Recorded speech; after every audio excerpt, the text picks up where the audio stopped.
تو جس طرح نماز انسان کو قرب خداوند دلاتی ہے، روزہ جو ہے وہ انسان کو دوسرے انسان کا احساس دلاتا ہے، زکوٰۃ جو ہے وہ ہمیں ہمارے مال کو پاک کرتی ہے اور صدقہ و خیرات کرنے کا جذبہ پیدا کرتی ہے، یتیموں کا احساس پیدا کرتی ہے۔ وہاں پر حج بھی اگر اللہ نے فرض فرمایا تو اس کے اندر بھی تو کوئی نہ کوئی حکمت موجود ہوگی نا، یہ کو بغیر حکمت کے فرض تو نہیں کر دیا گیا۔ تو جب ہم اس کی تحقیق کے اندر جائیں گے تو اس کے اندر بہت سی حکمتیں موجود ہیں۔ حج کرنے کے اندر انسان کے لیے سب سے پہلے تو یہ کہ وہ تارک دنیا بن جاتا ہے، دنیا کو چھوڑنے والا بن جاتا ہے، کیونکہ جو انسان حج کے لیے جاتا ہے وہ دنیا کو ترک کر کے حج کی طرف بڑھتا ہے۔ ہم نے روزہ رکھا، دنیا داری ساتھ چل رہی ہے، نماز پڑھ رہے ہیں، بعد میں دنیا داری چل رہی ہے، زکوٰۃ دے رہے ہیں، ساتھ میں دنیا داری چل رہی ہے۔ لیکن جو انسان حج کے لیے روانہ ہوتا ہے وہ گھر سے نکلنے سے لے کر واپس آنے تک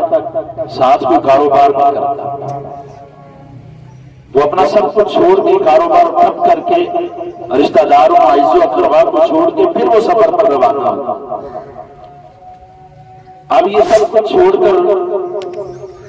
اپنے آپ کو کس مقام پر محسوس کرتا ہے کہ اب میرا دنیا کے ساتھ کوئی تعلق نہیں ہے۔ یہ حج کا فلسفہ ہے، اگر کوئی اس پر نہیں چلتا تو اپنے حج پر غور کرے۔ حج کا فلسفہ یہی ہے کہ جو سفر پر نکل پڑے نا، وہ جتنے مہینے بھی لگے،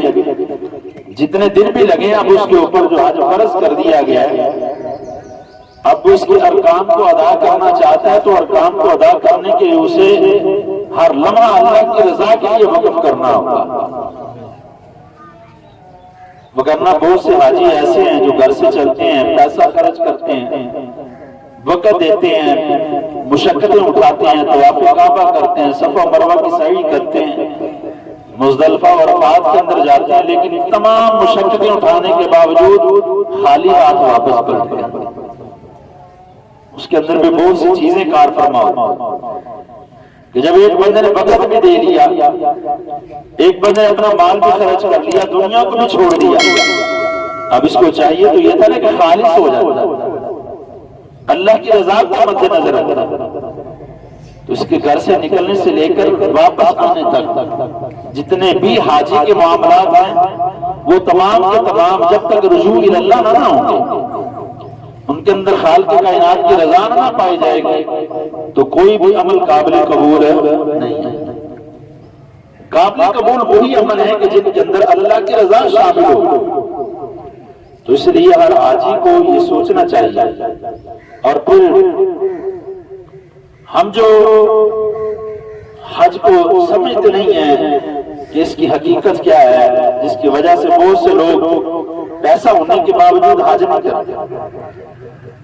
اور کہتے ہیں ٹھیک ہے اگلے سال چلنا گے، اگلے سال چلنا گے، وقت گزار دیتے ہیں، ابھی کاروبار مزید اسٹیبلش کر لیں، مزید کاروبار بڑھ جائے، مزید ترقی ہو جائے، پھر حج کی طرف جائیں۔ پیسہ پاس ہے لیکن حج پر نہیں جا، حج پر پھر بھی نہیں جا رہے۔ تو جو لوگ حج پر نہیں جا رہے، پیسہ موجود ہے لیکن اس کے باوجود اپنے کاروبار کو بڑھانا چاہتے ہیں، مزید وقت دینا چاہتے ہیں، دنیا میں وقت بسر کرنا چاہتے ہیں، اب ان لوگوں کے لیے یہ سوچنے کی بات ہے کہ وہ کس چیز کا انتظار کر رہے ہیں کہ کاروبار بڑھے گا تو پھر ہم جائیں گے۔ اگر کاروبار بڑھنے سے پہلے زندگی کم پڑ گئی تو پھر کیا کرے گا انسان؟ پھر کیا کرے، کہاں پر جائے گا؟ اگر زندگی ہی مہلت نہ دے گی تو پھر کیا کرے گا بندہ؟ کیونکہ جو بھی عمل ہے، نیکی ہے، برائی ہے، اچھائی ہے، دنیا ہے، دین ہے، دولت کمانا ہے، دولت خرچ کرنا ہے، جو بھی ہے وہ سب کا سب سانسوں کے ساتھ ہی منحصر ہے نا۔ اگر سانس چل رہی ہے تو بندہ سب کچھ کر رہا ہے، اگر سانس رک گئی ہے تو پھر کیا کرے گا؟ پھر تو کچھ بھی نہیں ہو پائے گا۔ تو ہر صاحب استطاعت پر خالق کائنات نے حج کو فرض فرمایا، وَلِلَّهِ عَلَى النَّاسِ حِجُّ الْبَيْتِ مَنِ اسْتَطَاعَ إِلَيْهِ سَبِيلًا،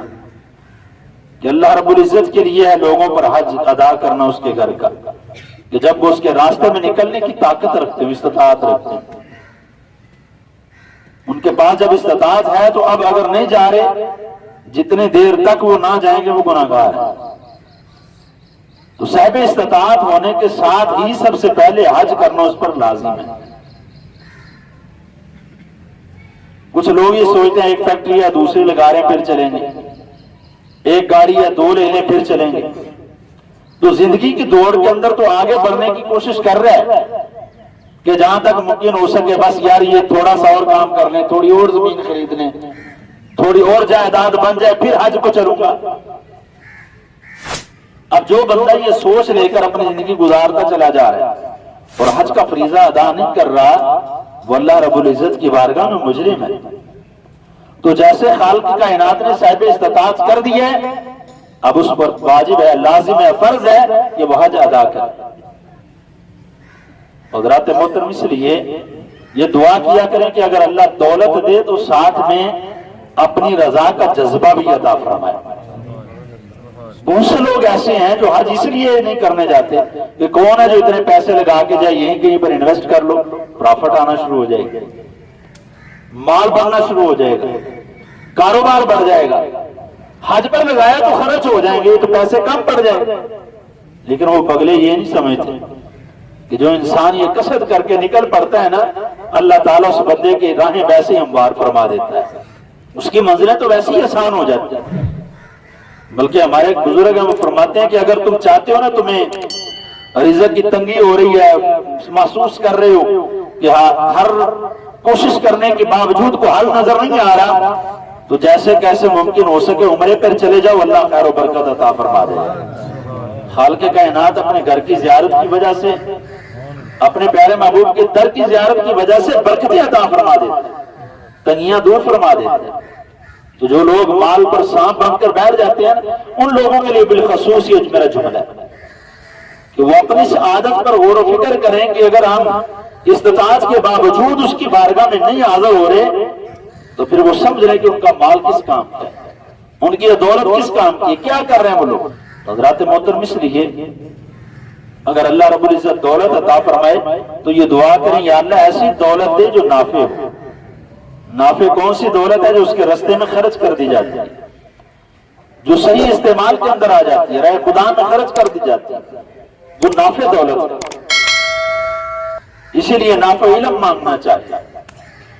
نافع اولاد مانگنی چاہیے،